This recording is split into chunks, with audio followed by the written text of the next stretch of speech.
Hello and welcome back to Bump Love.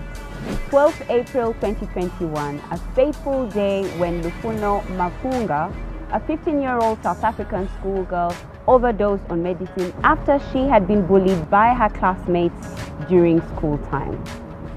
Ladies, a reality of our children in their homes and in their schools is bullying. What do you think we as parents should do if we find out that our children are being bullied at school? I think for the context of this conversation, we need to maybe distinguish between teasing and bullying. That's a good one. Yeah, because I think bullying is more, okay, it's more intended to hurt, to victimize, to bring pain and shame, over, and it to evoke bad emotions in a person. And yet teasing can be harmful as well sometimes. But then it can be playful and social, and it's just. So I think for bullying, if we're really looking at bullying in the context of bullying, honestly, I remember the video of the South African girl, and I was so hurt by it, But sometimes I actually have a parent who spoke to me recently, and they've gone to the child's school. He's gone for S1, and they've had to go to the child's school thrice so far because the boy says he's being bullied. But when they reach the school, it's a traditional school. The dad went to the same school, and he said, is that really bullying? But you see, the parents kind of understand that their son has a thin skin. Thin skin. Yes. So for me as Nzengazi, if my child, my Teja, called me, to be honest, Nanging Mekangam. Yes, because that how? Teja can't tell you anything. He'll tell you after you've seen something. Then you'll say, what's that? The other guy, but I also did my elbow like this. I also did. So if he tells you, I think sometimes you need to understand the child, that you're speaking, the temperament of the child. So if my child came to me and said something, I would first go to the school, inquire, ask a few questions around. And if indeed in my definition, it was bullying, the truth of the matter, bullies don't change. This is the truth. Because actually bullies are worse victims than their victims. They're worse. They're always, there's something, they're projecting something usually that's in their background or their homes, or there's something not right about them. But that's life, right? You're going to find those people even in the workplace. That is life. So honestly, I will not lie to you. I would first understand the tolerance of my child, depending. If I felt that, okay, I would try to equip him with some skills because bullies like it when you respond. But if I feel that my child, can find a way to maneuver healthily, I would just try to equip him with those skills and let him know, because I have been a teaser in school, not a bully, but I used to tease, and people came back later and told me, he used to tease and I apologize. Because now you know. And I apologize. And you might have been seeing it as teasing. That is what happened. They would come at me. But then the others who would be like, was that bullying? But then I didn't you as that teaser or bullying, you don't separate the people. So adults will tell me that, hey, Banana, you would have taken past where you were. I think, I honestly think, yes, it does depend on the individual, your temperament and your personality and your sensitivities to certain things. I think I'm very much like you. I'm still reading Micah, if I'm being honest.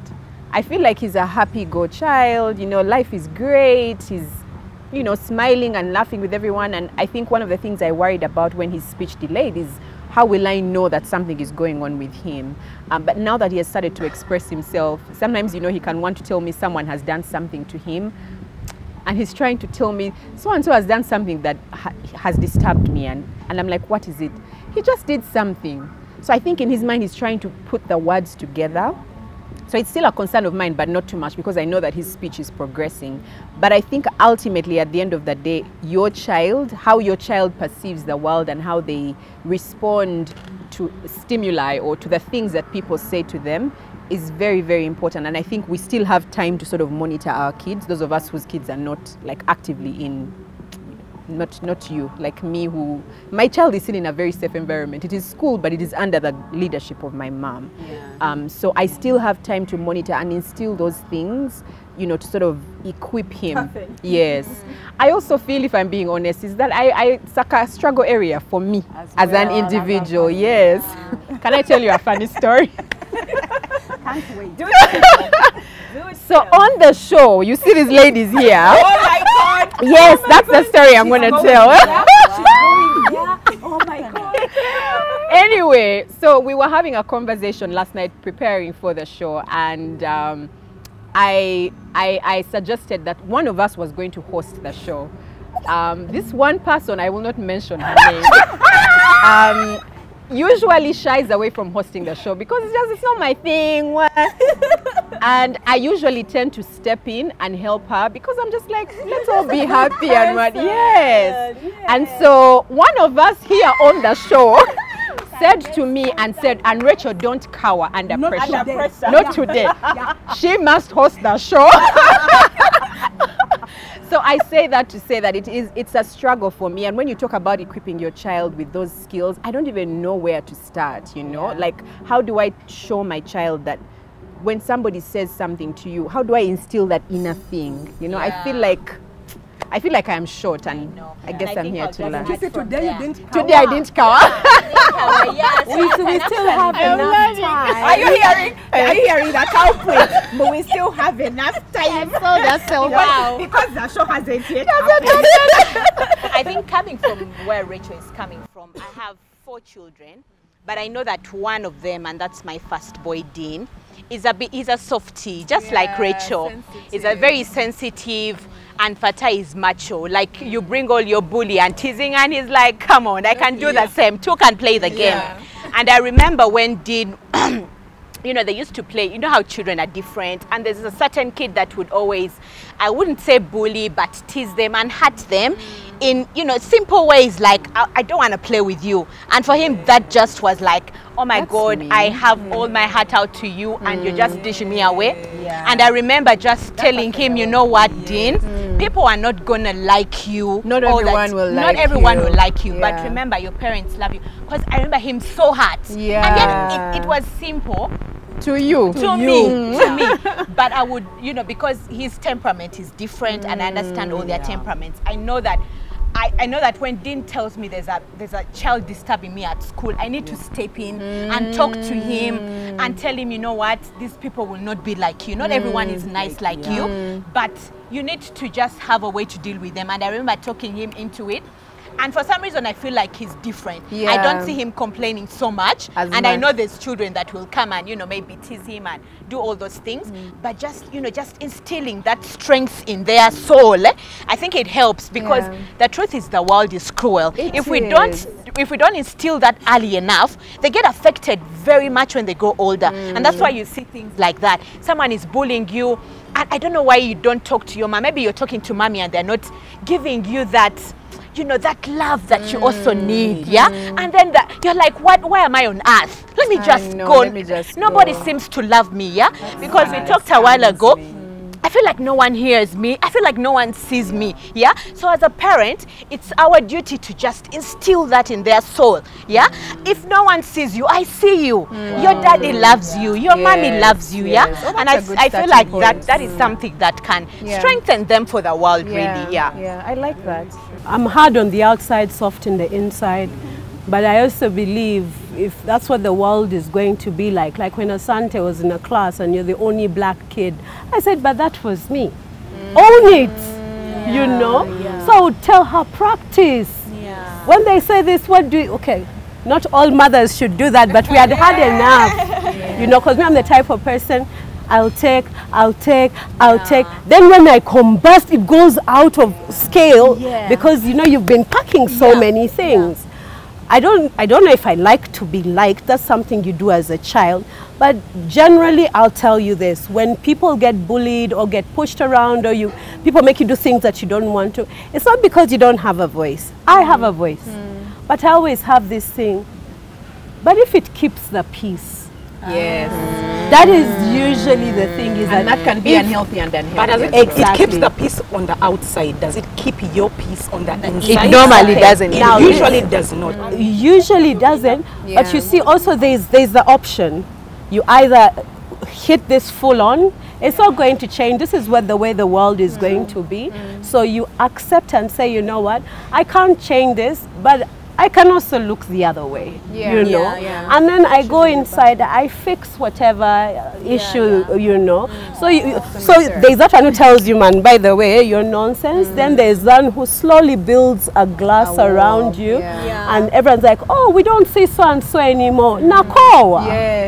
You get. And it is worse for somebody who can actually speak for themselves, and everybody thinks that you can speak for yourself for you know, for everything. But with bullying, the truth is already we know that bullies are damaged people, or they have something not very okay inside.